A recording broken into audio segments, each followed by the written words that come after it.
Está en estudios de BTV Noticias el doctor Óscar López Goldaracena, estrechamente vinculados a casos vinculados a delitos de lesa humanidad, violaciones a los derechos humanos en la dictadura que fue del 73 al 85. Doctor, bienvenido. Buenas noches, un placer estar con ustedes y compartir con la audiencia. Bien, vamos a una puntualmente tenemos muchísimas preguntas, pero le vamos a pedir una primera reflexión sobre este empuje, impulso que ha dado el general retirado Guido Manini Ríos como senador de Cabildo Abierto a este tema. Mire, lo primero a decirles es cuando lo escuchaba me hacía acordar a Gregorio Álvarez en la época de la dictadura. Eso es lo primero.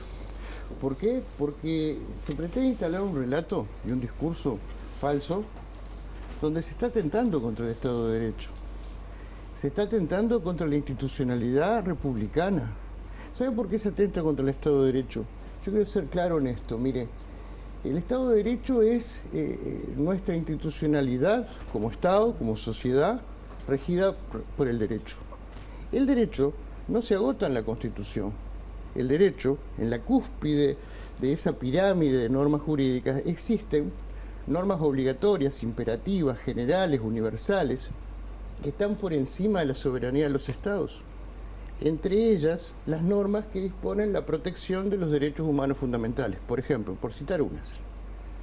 Cuando se plantea desconocer fallos de la Corte Interamericana de Derechos Humanos, se está yendo contra principios esenciales de convivencia por encima de la disponibilidad de todas las naciones del mundo, con un discurso ultranacionalista, ultraderechista, que va contra el Estado de Derecho en su esencia, pero que además está atentando contra la institucionalidad republicana. ¿Por qué digo esto? Porque la república se asienta en la separación de poderes y en el funcionamiento pleno de un poder judicial independiente. 3 poderes, ya lo planteaba para nuestra región Artigas, en las instrucciones del año 13, 3 poderes independientes. Si se pretende que la justicia no intervenga para determinados casos, lo que se está diciendo es interfiriendo con el Poder Judicial, interfiriendo con la separación de poderes. Fíjese que todos los conflictos entre los individuos, cuando no los podemos resolver amigablemente, se resuelven en la justicia. Cuando hay una violación de una ley, se resuelve en la justicia. La justicia y el derecho van juntos. El acceso a la justicia es una demanda de derecho de todas las personas. Y a la justicia hay que dejarla actuar. La justicia es la que debe determinar si determinados crímenes prescriben o no. La justicia es la que debe determinar si hay responsables por delitos o no. Es la justicia la que lo debe hacer, sin interferencias.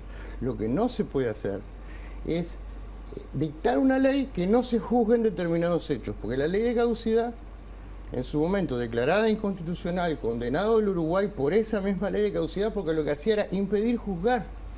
¿Qué diríamos nosotros si, por ejemplo, un portavoz de narcotraficantes, desde sus fueros en el Senado, comienza a decir no hay que juzgar a los narcotraficantes? Reflexionemos. Estamos hablando de las bases esenciales de convivencia. Es una propuesta de franco rechazo del punto de vista político, del punto de vista democrático, del punto de vista republicano y del punto de vista jurídico.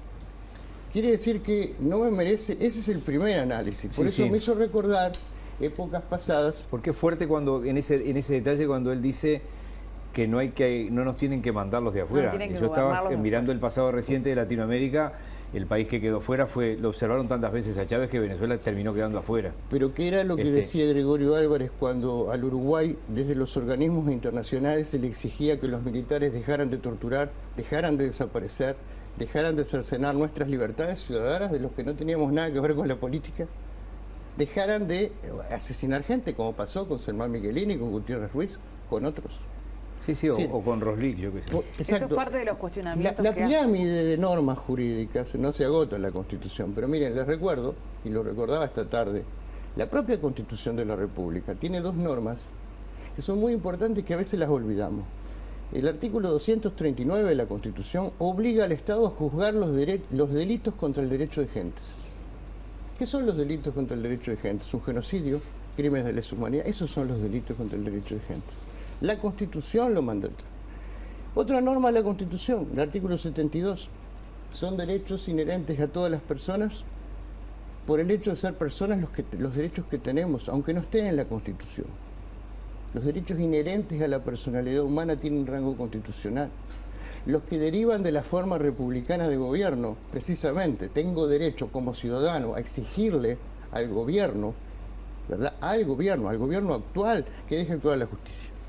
Pero hay un elemento que nos estamos olvidando, que en los últimos días no lo he visto, y me parece que lo tenemos que reafirmar. Ocurre que hay un pedido de desafuero contra el senador Manini por un hecho con apariencia delictiva cometido antes de que asumiera como senador.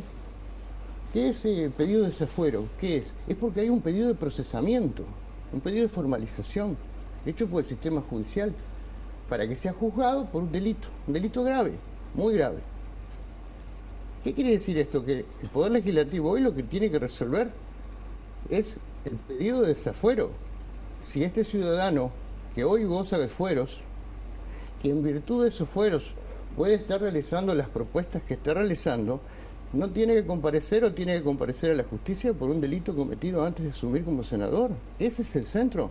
Pero si la persona lo que hace es atacar permanentemente al sistema judicial, creo que hay que tener un poquito de sentido común, ¿verdad? ¿Qué reflexión le merece este cuestionamiento constante que hacen los magistrados, a los jueces, a los operadores que forman parte del sistema judicial del país? Incluso, se ha atrevido a jugar a la Corte Interamericana de Justicia.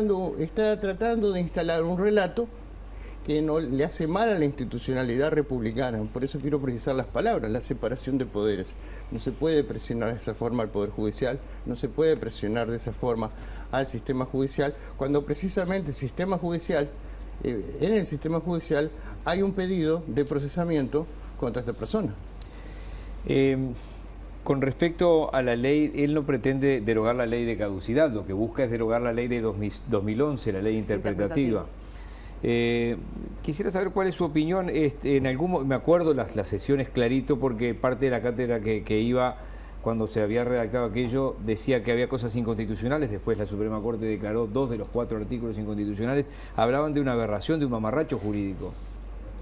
Mire, vamos a hablar técnicamente de esa ley. Hay un artículo de esa ley que es el que restablece la pretensión punitiva del Estado uruguayo, o sea, deroga la ley de caducidad. Eso que nunca debió haberse dejado de lado. Ese artículo nunca fue declarado inconstitucional. Sí, ese es el primero.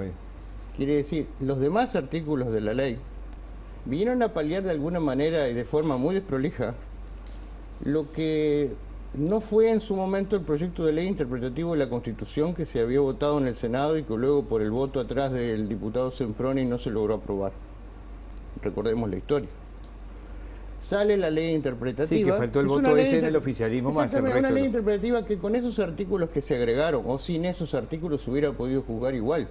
Porque recuerden un caso. Hoy me decía el doctor Ojeda que derogada esa ley, igual se puede seguir juzgando. Pero mira qué punto. Cuando esa ley estuvo vigente y fue, en un caso creo que fue declarado inconstitucional algún artículo,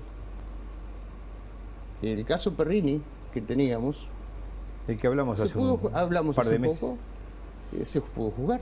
¿Por qué? Porque hay crímenes que es obligatorio juzgar para los estados.